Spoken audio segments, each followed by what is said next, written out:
Yo, what's happening, everybody? It is a nice brisk night outside, nice 30 degrees. I have the thing going here, just because it is brick. So I'm probably gonna be only out here for a couple hours, unless it really warms up and I actually catch some, my second wind for tonight.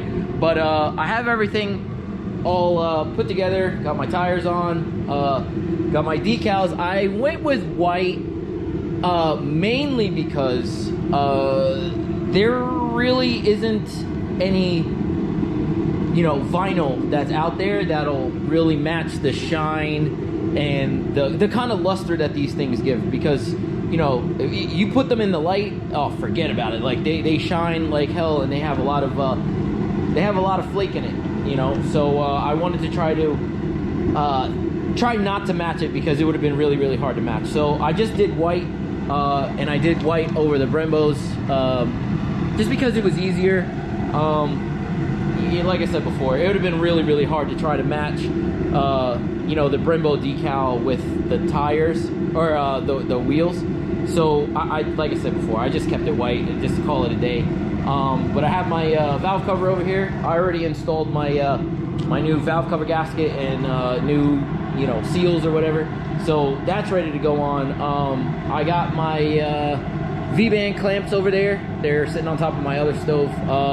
So I'm really ready to rock and roll here. But first things first, we need to get these Brembos on, and we need to get them bled before we do anything. So that's going to be our priority for tonight, and hopefully I can get it all done and bled all by myself. Now I'm going to show you a technique that I usually do, that I bleed my stuff all by myself. Usually I'll have my wife come out here and help me, but she's at work till for a little bit longer, so she's not going to be out here to help me. So I'm going to get these things on and try to get them bled all by myself. So I have a bleeder kit, and I can do it all by myself, like I said before. So let's get to rocking that now. I'm gonna put some music on, or a couple podcasts that I listen to, and I'm gonna laugh my ass off, and you just watch me be my normal goofy ass self. So sit there and watch the camera.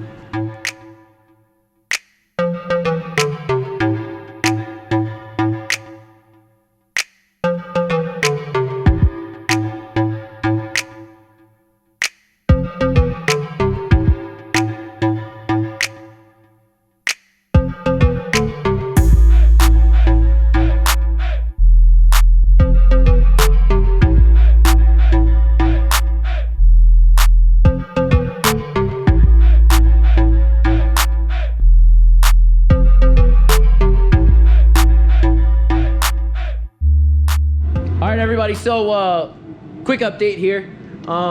We got the Brembos on. It didn't really take me that long, but I wanted to stress something that I learned a long time ago when I'm doing like brake calipers and stuff like that. So I just freshly powder coated these. Everybody, you saw the last video, but what you really didn't see is me taking really good care to take out the banjo bolt and the crush washer in the order that it came out.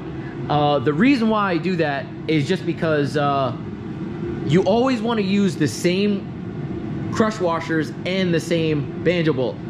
Every single time, like when I was out in the field, I always had a problem with new banjo bolt or new crush washers on an old banjo bolt.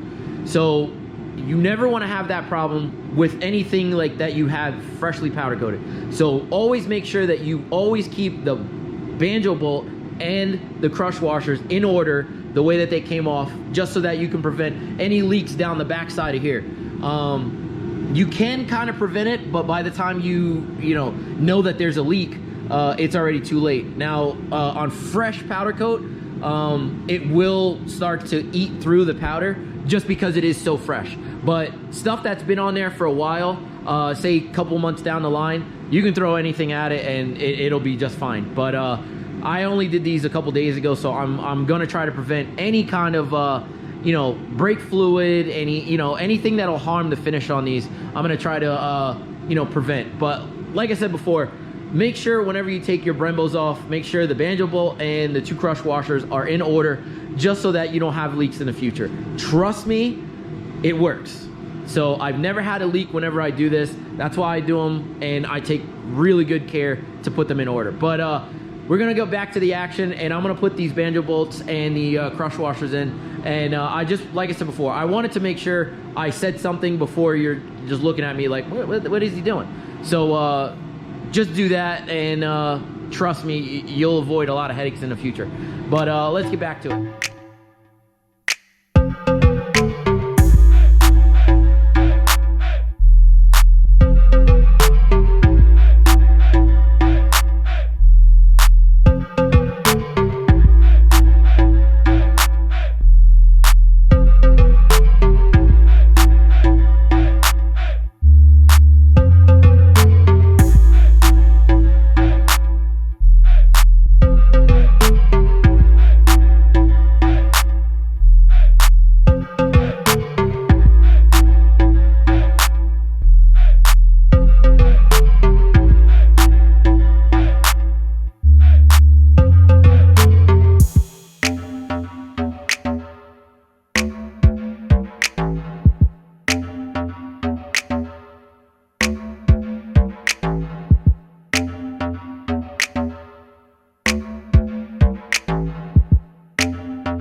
All right, so I hope you just saw that. I was trying to get my first caliper to push out all the air, but speed bleeders are weird, so I have to, you know, I'm gonna have to go through and bleed it like 3 times with these speed bleeders.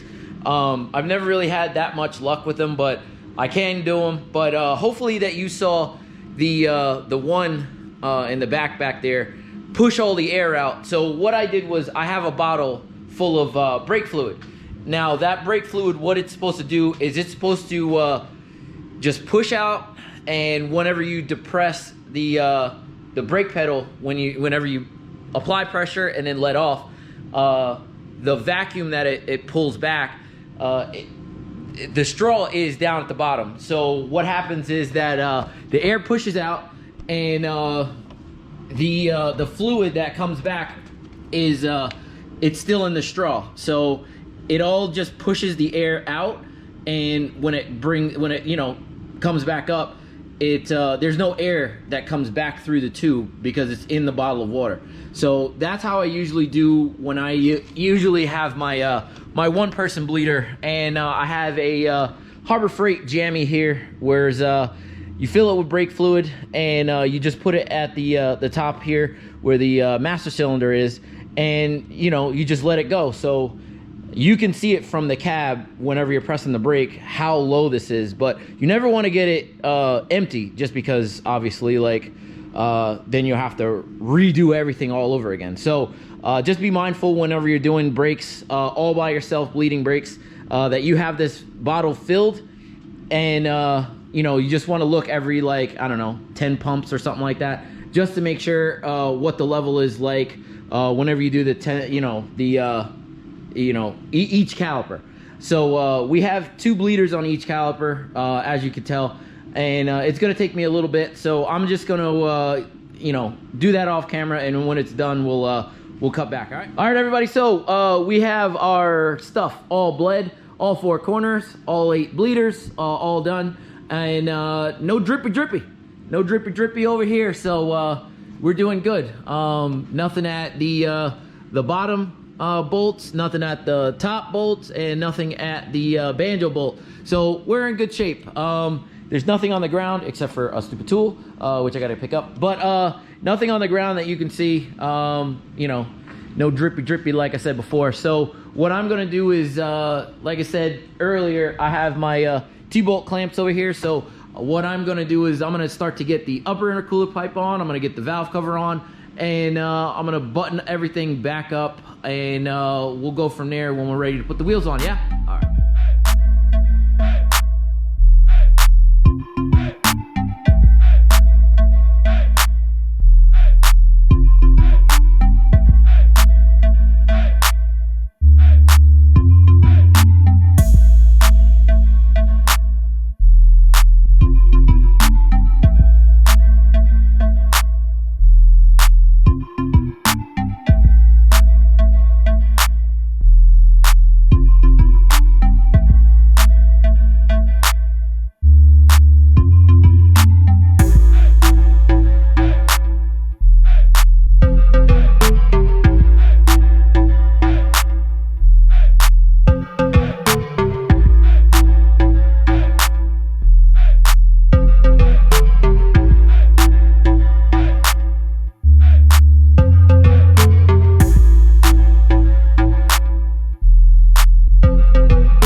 guys, so we got everything pretty much done. I just got to put the wheels on and stuff like that, but got the intercooler pipes on. Obviously, it doesn't have the T-bolt clamps because for some reason I ordered 2.5s and I don't know, they just seem small, so they're probably 2.5 inner diameter or something like that. So it's crap. So I gotta go out to the store and buy some T-bolt clamps that are actually gonna fit my setup. But here it is in all its glory.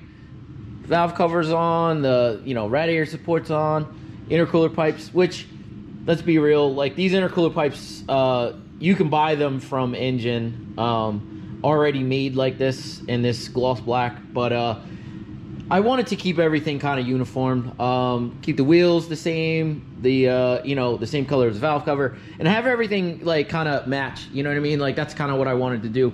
But now that the valve cover's in, I kind of like it. I kind of have my doubts about it, but I did want bronze, even though it looks more like brownish.